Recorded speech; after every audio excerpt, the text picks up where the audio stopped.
In the book of Matthew, we read of how Jesus is tempted in the wilderness after fasting for 40 days, and how the devil says, "If you are the Son of God, command that these stones become bread." And how the Lord responds, "It is written, man does not live by bread alone, but by every word that proceeds from the mouth of God." In Genesis chapter 3, we hear how the serpent, understood in Second Temple Judaism to be the same character as the devil, the Satan, beginning his conversation with Eve with the words in the King James Version, "Yea, hath God really said, that you shall not eat of every tree of the garden?" And of course, in the ESV or NIV, if memory serves me, words along the lines of, "Did God really say?" I find there to be a consistent message in the text of Scripture that is relevant to our own wrestling with the powers of darkness. Let no one fool you into thinking that we live in an age where we no longer need to confront the identity of the devil. From the recent depiction of devils on the Grammys, as of the year of our Lord 2023, to shows like Lucifer, the character of the fallen angel is not only wildly being addressed by the so-called secular world, but is also a real spiritual reality which those in deliverance ministries, both Protestant, Catholic, and I'll include the Orthodox here, all are encountering on an increasing basis. It is a realm of theology that is serious. And yet, what's interesting is the way the devil is often depicted, particularly in Hollywood. He is seen as primarily interested in either performing lewd acts of desecration or in getting a character to make a horrible pact or deal from which they are trying to run helplessly away from, or trying to seduce someone into a sin against the sixth or ninth commandments. But in Scripture, which needs to be the ground of our faith, we see the first attack that the devil ever carries out on humanity, against Adam and against Eve, can be summarized by the very words on the page, "Did God really say?"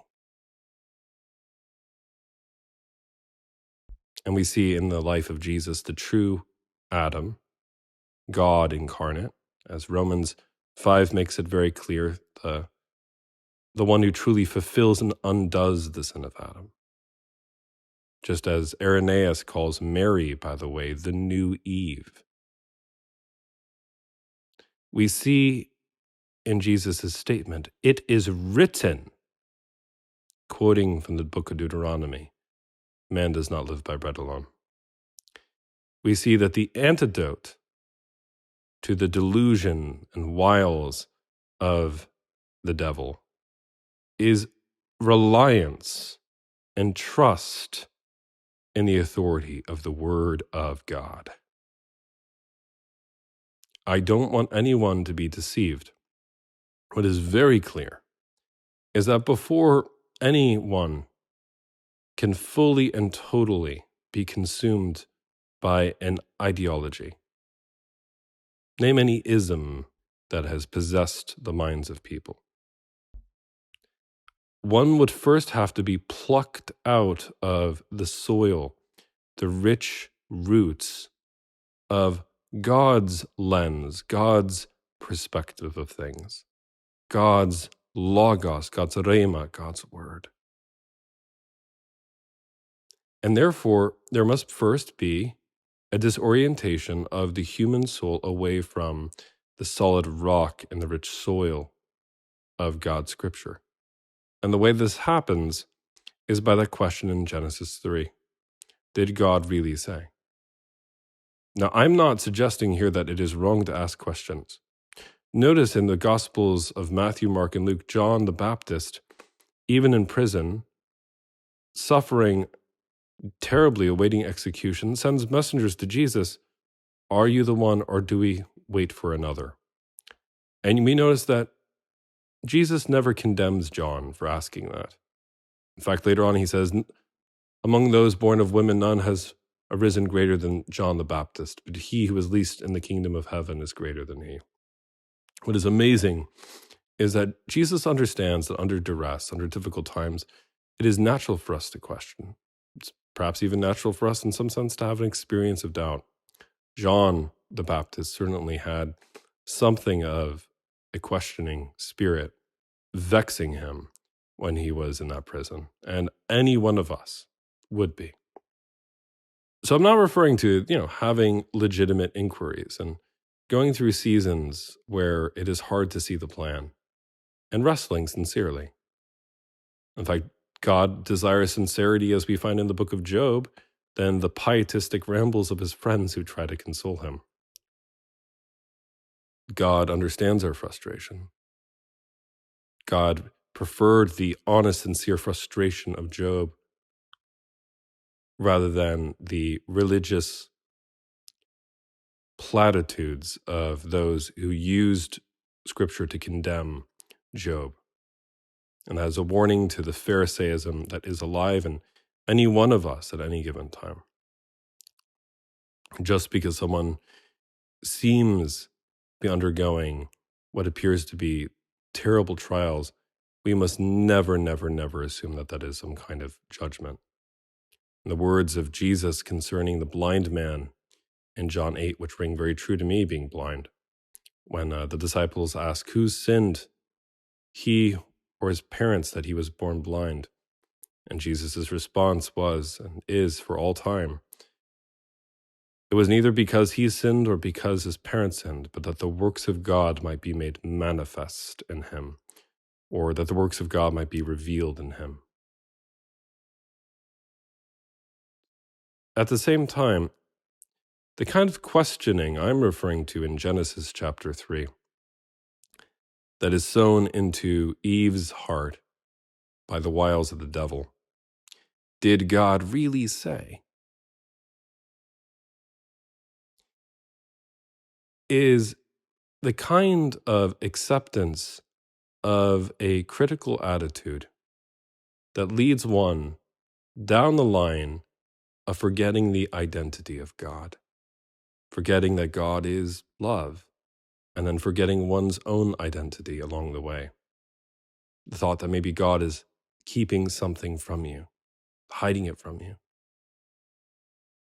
You see, the great lie that Satan foisted in front of Eve, and Adam by extension, was that they could be like gods. But here Adam and Eve were living immortal lives, walking with God, as we read in Genesis 3, in the cool of the day, having intimate union with God in paradise.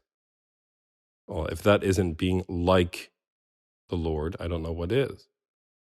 Intimate union and communion. But ultimately, whereas that reality was a thy will be done reality, Satan was offering for suspicion that God was keeping something away from Eve and Adam in light of the lechem, the fruit that was forbidden to them. But also to then leading to the instilling of pride after anxiety, that if only they made a my will be done decision, could they ultimately transgress the bounds of good and evil, and in some sense become the judge of what was good and the judge of what was evil. This fundamentally meant essentially playing God. A shortcut, seemingly in the warped mind of one who is deluded, that is seemingly reasonable. And this is what I think is behind, at least in the mind of, I believe, Dr. Peter Kraft, if memory serves me, behind the idea of Jesus' temptation when he sees all the kingdoms of the earth in a flash, the twinkle of an eye, and the enemy says, All of these have been handed over to me, and I can give them to whomever I wish. All shall be yours if you will but bow down and worship me. I believe I'm quoting the Lucan version there from memory.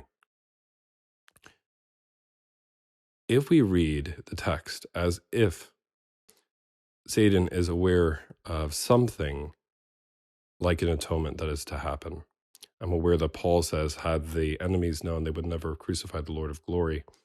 There is strong debate as to how to marry these texts and know how much the enemy knew and how much the enemy didn't know. Personally, I think it's an unfathomable and inscrutable question. You have to pick which church father you like the most. What is clear is, if you take that text to mean that Satan is aware that Jesus must undergo something horrible up ahead, which will lead to the redemption of souls, maybe not knowing the exact details, what is very clear is that he's saying, listen, there's a shortcut away from whatever suffering you're going to face. If you will only bow down, in essence, you can have all these souls. I will empty hell out right now. They will all be yours. No big deal. Just the truth can be untruth for a moment. And then everyone gets to go upstairs. That's Dr. Peter Crave's interpretation, if memory serves me. And if I'm misquoting him from memory, I completely accept that. Please put that in the comment section. But what I think is vastly interesting is the psychological reading that is then possible. And that is the enemy always leading us to question and then fall into anxiety about the identity of God, about our own identity, and then leading us to try to shun the cross. Surely this will not happen to you, Lord. And Jesus rebukes Peter, not rebuking Peter himself, but the spirit behind him in that passage in Matthew 16. Get behind me, Satan, for thou savorest not the things of God, but the things of men. Or you're not thinking as God thinks, but as man does. It's a more literal translation. This idea, ultimately, that there is a temptation away from taking up the cross, taking up the narrow road, taking up the harder way, taking up the path of self-sacrificial love, taking the shortcut, being lulled into the lullaby of complacency. Like I said, as to how much or how little Satan knows, this is a deeply thorny topic among theologians, so I'm not suggesting I know what the extent of that was. But what's clear is, at least in our lives, at least in our personal experience, in our own day-to-day lives, we certainly are being tempted away from the cross and away from the word and away from thy will be done. This leads to the ultimate takeaway, which is the reality that we are living in a time where we often treat our spiritual battles as if they were merely distractions into falling away from a kind of religious experience, or instead falling into fighting the wrong political party or the wrong political body of people. When in reality, we are continually being tempted every single day to forget, to have amnesia concerning who and what we are. This is why Jesus says in the Last Supper, do this in remembrance of me. And if I might be so bold to quote the Lion King, remember who you are. Let us remember our identity in Scripture. Let us remember the identity of God, that He is love. Let us remember that the way to the Lord is always through the window of the cross, which will mean suffering, but it is redemptive suffering. It is redemptive light. And let us remember that we do not walk alone. Our God is a God who knows what it is to be tried, and always, except without sin. And in this, we are confronted in Scripture with the idea of the wilderness as not only a very helpful psychological blueprint, and not merely as an ancient work of history, but as a real spiritual map by which to navigate the most challenging aspects of our lives.